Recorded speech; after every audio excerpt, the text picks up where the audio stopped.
구독을 통해 매주 새로운 내용을 받아보세요. 위 종목들은 우리 시장이 대세 상승의 흐름 속으로 나아갈 적에 상승세의 가장 중심부에 놓일 수 있는 종목으로 다른 어떤 종목보다 관심을 갖고 지켜봐야 할 종목군이다. KB금융지주 50만원, 현대자동차 100만원이 넘어설 때까지 함께할 투자자의 모임. 시장 흐름이 추세적인 상승 과정으로 나아가기 위해서는 전체 지수와 전제 지수의 흐름을 이끌어 나아가는 종목이 먼저 추세적인 상승 의지를 드러내는 모습을 보여주는 것이 필요하다고 하였다. 그리고 한 차례 조정을 거쳐 고점을 뚫고 강하게 뚫고 올라설 경우 시장 흐름이 추세적인 상승 과정으로 전환되었다고 표현을 할 수 있다. 2009년 3월 이후 나스닥 시장은 이런 과정을 통하여 추세적인 상승 흐름이 나타난 바 있다. 2008년 10월 글로벌 금융위기가 발생하고 난 다음 이를 타개하고자 2009년 3월부터 2011년 8월까지 세계 주식시장에서는 유동성 장세가 발생하였다. 바로 이 시기 기술주의 상승 구도를 이끌어 나아갈 수 있는 애플은 초강력한 추세적인 상승 의지를 드러낸 바 있다. 2009년 3월 이후 발생한 유동성 장세의 흐름에서 애플은 이전의 역사적인 최고점에 해당되는 2007년의 최고점을 무려 100%를 넘어서는 상승폭이 발생한 것이다. 통상 시장 흐름을 이끌어 나아가는 종목이 대단히 중요한 고점을 최소 7% 이상 넘어서게 되면 추세적인 상승 의지를 드러냈다고 할 수 있다. 이런 위치까지 상승하려면 추세적인 상승 의지가 없는 한 도달하기 어렵기 때문이다. 그런데 애플은 대단히 중요한 고점을 무려 100%를 넘어선 모습을 보여준 것이다. 그리고 2011년 12월 이후 애플은 실제 추세적인 상승 과정으로 나아가므로 2012년 500조에 불과하였던 애플의 시가총액은 이후 4,000조를 넘어선 바 있다.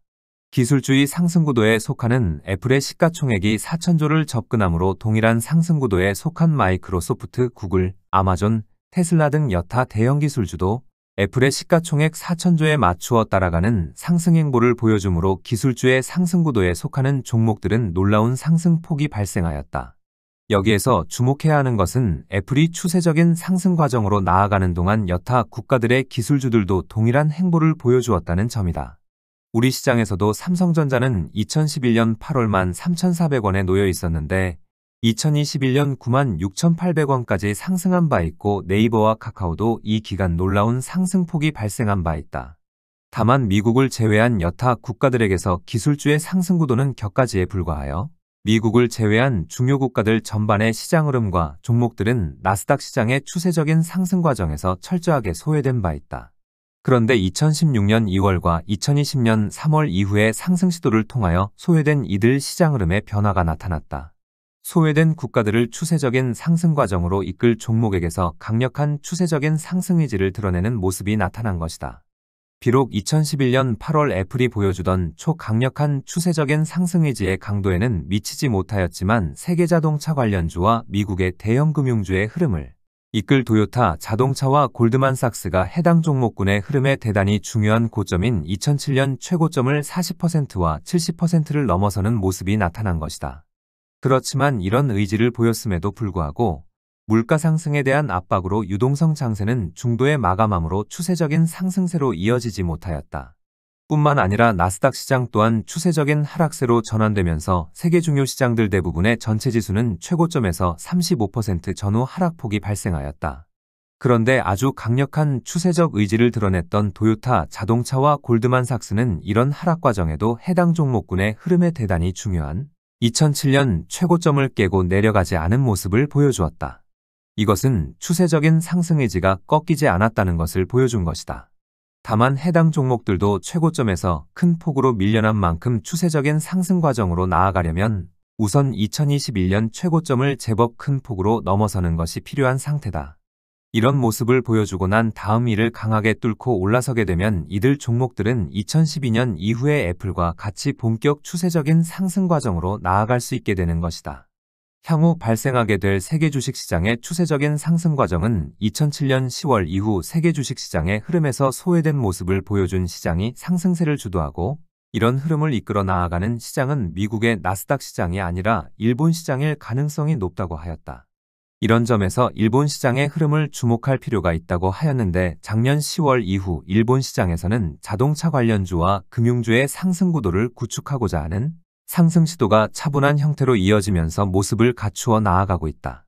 일본의 도요타 자동차는 최근 2021년 최고점을 살짝 넘어서는 위치까지 상승하고 있다.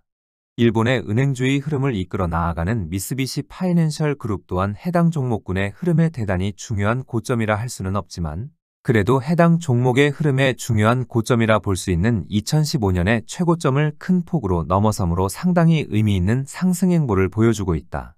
일본은행의 시가총액은 미국의 대형은행의 시가총액에 큰 영향을 받지만 우리 은행주의 시가총액은 동일한 수익 구조를 갖고 있는 일본의 미쓰비시 파이낸셜 그룹의 시가총액을 따라갈 가능성이 높다는 점에서 일본은행주의 이런 행보는 우리 시장의 은행주의 흐름에 긍정적인 영향을 미칠 것이라 하였다. 최근 우리 시장의 KB금융지주의 하방경직의 행보는 이런 영향으로 보면 되겠다. 다만 세계금융주의 흐름을 이끌어 나아가는 것은 미국의 대형금융주로 미국의 은행주의 흐름을 이끌어 나아갈 수 있는 JP모건 체이스나 미국의 투자은행의 흐름을 이끌어 나아갈 수 있는 골드만삭스가 2021년 최고점을 제법 큰 폭으로 넘어서는 모습을 보여줘야만 한다. 그런데 지난 3월 사태를 수습하지 못하고 이런 모습이 나타나지 않고 있는 것은 아쉽다 하겠다.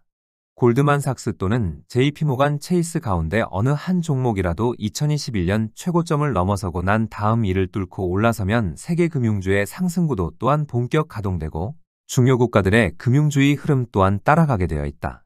어제 환율로 도요타 자동차의 시가총액은 372조이고 미국의 JP모간 체이스의 시가총액은 565조 그리고 골드만삭스는 143조다. 이들 종목군이 본격 추세적인 상승 과정으로 나아갈 경우 도요타 자동차의 시가총액은 1,500조에 달할 가능성이 높고 JP모간 체이스의 시가총액은 2,000조를 넘어설 가능성이 높다. 또한 골드만삭스 또한 600조를 크게 넘어설 가능성이 높은 편이다.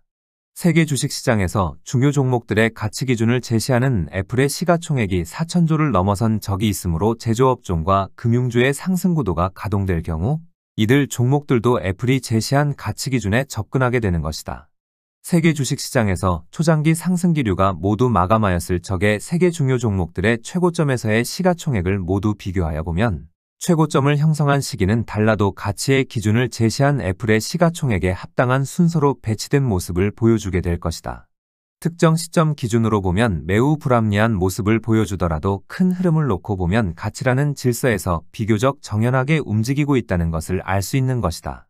작년 10월 나스닥 시장이 1단계 저점을 결국 지켜낼 것이라고 말씀드렸듯이 2016년 2월 이후 행보로 볼 적에 제조업종과 금융주의 상승구도 또한 가동될 것으로 보고 있다.